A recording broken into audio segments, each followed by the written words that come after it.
ఇప్పుడు అంతా రెడీ అయిపోయింది. ఇదిగోండి. వాట్సాప్ కూడా అలా రెడీ చేసి ఇచ్చారా? నువ్వు ఊరుకున్నానా? నాకు ఇంకా చాలా పనులు ఉన్నాయి. పోనీ ఫేస్బుక్ రెడీ చేసి ఇవ్వరా? Facebook, WhatsApp chat. నేను స్కూల్లోనే సరిగ్గా చదువుకోను, నాకు ఇలాంటివన్నీ చెప్తారా మీరు? నేను బయలుదేరుతున్నాను. రే, పోనీ కరెంటు బిల్ ఎలా కట్టాలో నేర్పించరా?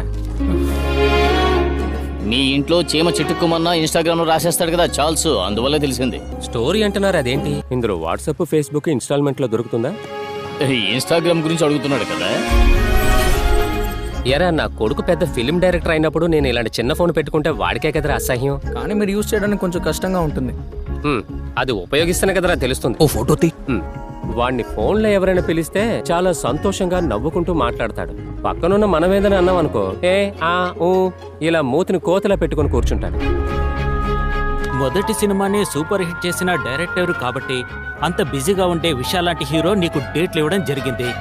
నా పెద్ద కొడుకు ఫిల్మ్ డైరెక్టర్ 7 రోజుల్లో క్లైమాక్స్ ఫినిష్ చేసి విశాల్కి చెప్పబోతున్నాడు. Super star.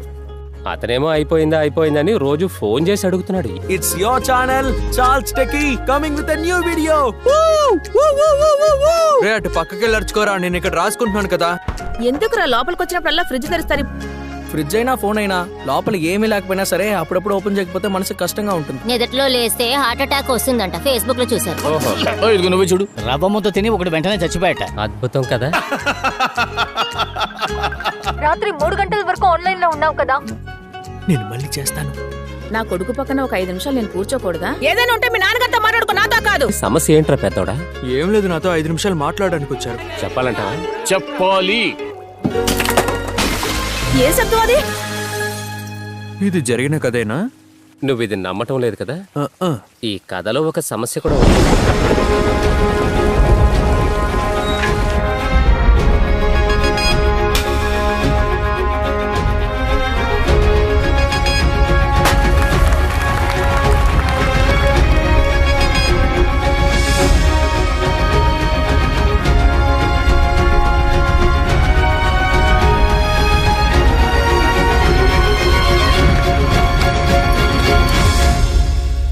అంతేనా?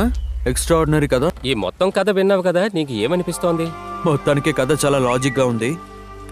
ఇంకా నిజంగా చాలా ఇన్స్పైరింగ్ గా